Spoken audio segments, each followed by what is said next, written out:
Finally, after 27 long years, an arrest has been made in the murder of Tupac Shakur. I'm going to play a video of the detective breaking down of what led to the arrest. Let's check it out. My name is Jason Johansson, and I'm the homicide lieutenant with the Las Vegas Metropolitan Police Department. And my goal here today is to walk you through our investigation and what led us to the indictment of Dwayne Davis, also known as Keefe D, for the murder of Tupac Shakur. This case has been reviewed by our homicide team and homicide detectives for over 2.5 decades. And ultimately, our persistence in this investigation has paid off. Let me walk you through a timeline of events that as we know them right now. Prior to September 7th of 1996, as we all know, Tupac Shakur was an artist who was signed with Death Row Records. And that Death Row Records and its CEO, Marion Suge Knight, were closely affiliated with the Mob Piru criminal street gangs, and that they had an ongoing feud with the Southside Compton Crips. Dwayne Davis was the leader and shot caller of the Southside Compton Crips. And both of these gangs operated out of the Southern California area of Compton. On the night of September 7th of 1996, Tupac Shakur, along with Suge Knight and members of their entourage, which include members of Mob Piru, came to Vegas to attend the Mike Tyson fight at the MGM Grand Garden Arena.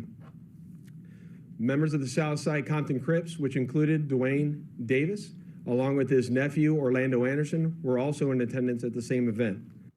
So that was a recipe for disaster. You had this big Mike Tyson fight in Las Vegas, and you had Tupac and members of Death Row in attendance. Then you had members of a rival gang they were affiliated with also in attendance. As both were leaving the fight, members of Death Row Records spotted Orlando Anderson near an elevator bank inside the MGM, and at that time they began to kick and punch him near that elevator bank. I will now show you hotel security footage, as many of you have already seen, related to this. Now, I've seen this before, and this is definitely what led to the killing of Tupac. This incident.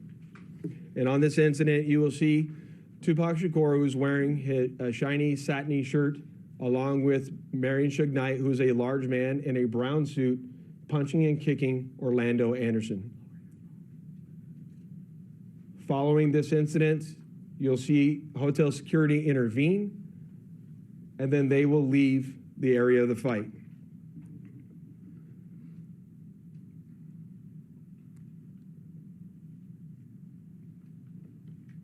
Little did anyone know that it is this incident right here that would ultimately lead to the retaliatory shooting and death of Tupac Shakur.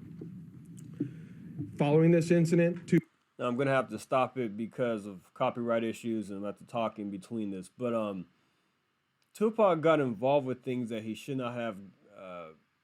As some of people who were affiliated with Tupac or who knew Tupac said that Pac got involved with things he had no business getting involved in, like this incident right here, jumping a Crip member. Tupac and Suge Knight both left the MGM to make their way to a post-fight party, which was to occur at a local nightclub. At the same time, word had spread amongst members of the Southside Compton Crips of what had occurred inside the MGM. And then that's when Dwayne Davis began to devise a plan to obtain a firearm and retaliate against Suge Knight and Mr. Shakur for what occurred inside the hotel against Mr. Anderson. After Davis obtained a gun, he entered into a white Cadillac along with Terrence Brown, DeAndre Smith, and Orlando Anderson. Based on our investigation, this is where we know they were seated. At some point in time, as they were in the white Cadillac, Mr. Davis took the gun that he had obtained and provided it to the passengers in the rear seat of the vehicle. crazy that all of these guys here, besides the suspect, if they're all dead, they're all deceased, and they're not that old. They wouldn't at the time they were not that old. They were still really young. And then the guy who was arrested is 60. So, I mean, I don't know. That's crazy though. The last living person involved with Tupac's death. That's crazy. Vehicle. As they were as they were driving west on Flamingo Road near Koval, they located the black BMW, which was driven by Suge Knight, and in the passenger seat was Tupac Shakur. And as they turned around, they pulled up near the passenger side of that vehicle and immediately began shooting at Mr. Knight and Mr. Shakur. Following that shooting, the white Cadillac fled the area southbound on Koval.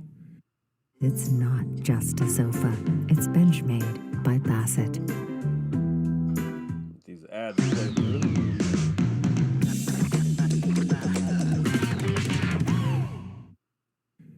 And after our officers arrived on scene, Tupac was later transported to the University Medical Center, where he was treated medically and died approximately 6 days later on September 13th. Now, I did go to this location in 2010. I went to Vegas with my father, and I purposely went to the intersection because I wanted to see where it happened. Here's Koval. There's a light right there. There's Flamingo. And here's a more wide view of it right here. This is where Tupac was killed right here. This is crazy. I actually went there and inside. There it is. Look, gas is what? Under $3 a gallon back in 2010. Anyway, but I just wanted to share this because this is my personal experience with this situation. Of going to this location and I am taking pictures. I also recorded a video. I was 22 years old back then, and it was a very the video was not good quality because camera phones and things were not the way they are now. But let's keep going here.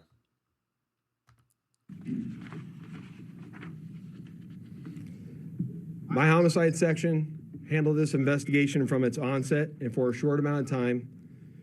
And within a short amount of time, what we knew was that we were working a gang investigation where our victims, our witnesses, and our suspects were all from Southern California and not local to Las Vegas. Within the first few months of the investigation, our detectives knew most of the information I just briefed you on. However, we never had the necessary evidence to bring this case forward and present it for criminal charges. As time went on, this case had been reviewed multiple times by different investigators assigned to my section, but it wasn't until 2018 that this case was reinvigorated as additional information came to light related to this homicide. Specifically, Dwayne Davis's own admissions to his involvement in this homicide investigation that he provided to numerous different media outlets. In our section, we knew at this time that this was likely our last time. And he is not wrong about that.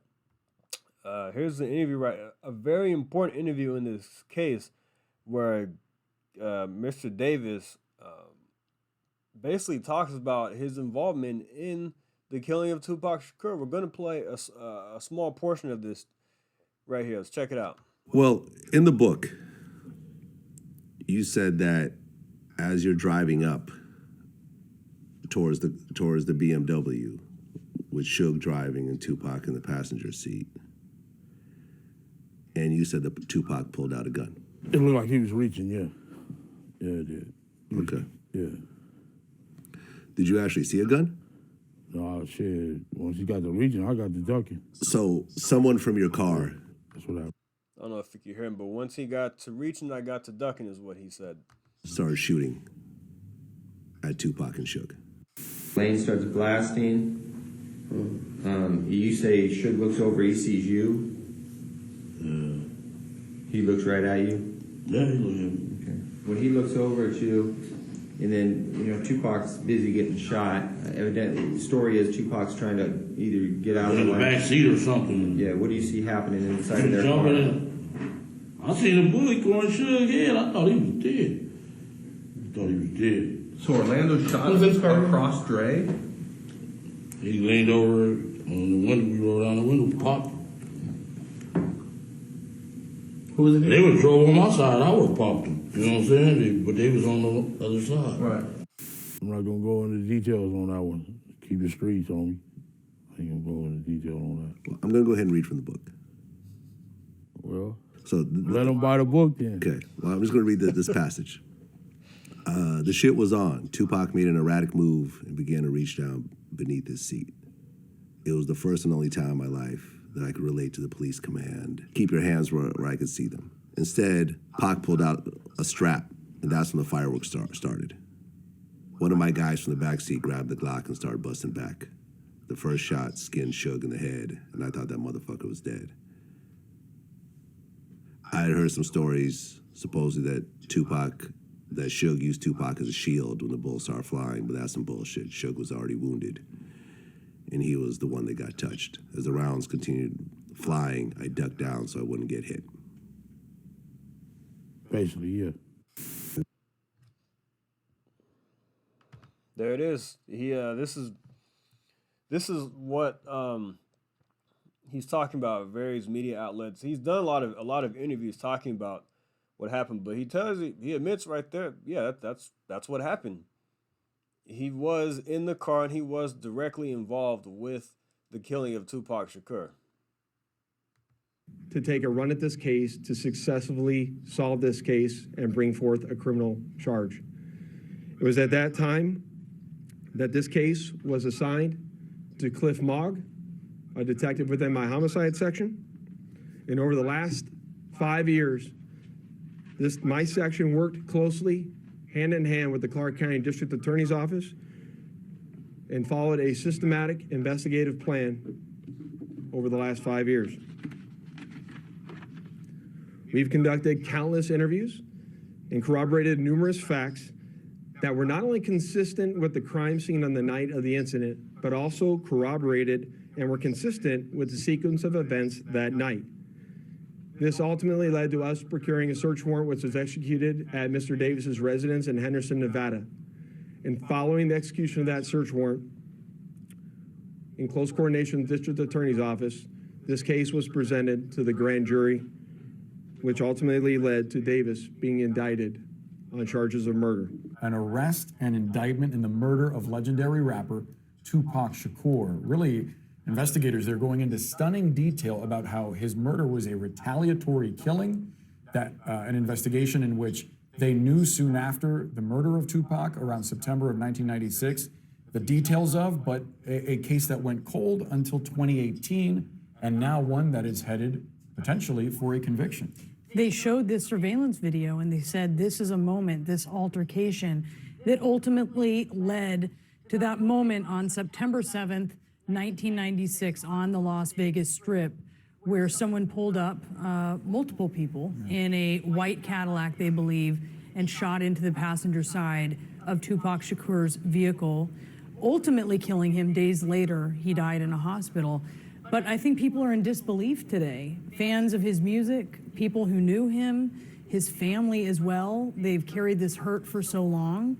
And now knowing that police have arrested someone, also they said there were 3 other suspects, but all of them are deceased. Yeah, and the arrest they made, you're looking at the mugshot there on your screen. Dwayne Keefe D. Davis, a 60-year-old man who they describe, investigators, as the head of a rival gang that had issues with Tupac and his cohort.